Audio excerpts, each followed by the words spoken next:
Hello दोस्तों, good evening. हम singer Bhojpuri Munna Malik, आज हमारे भाई का बर्थडे है, आदित्य राज।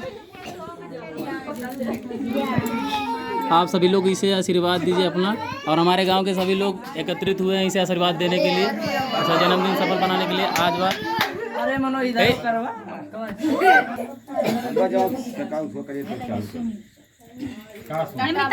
और अभी केक कटने वाला है, केक कटने जा रहा है, आदित्य बाबू काटेंगे। अरे कर दो सभी लोग हाय कर रहे हैं इसे देने के लिए आशीर्वाद।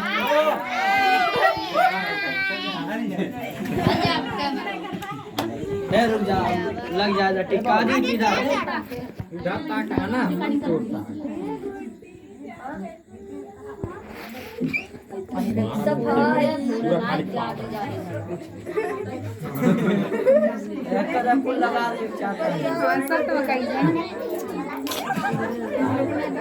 ये हमारी माता श्री है, कल कर रही है पापा वगैरह और सभी ग्रामवासी एकत्रित हुए हैं।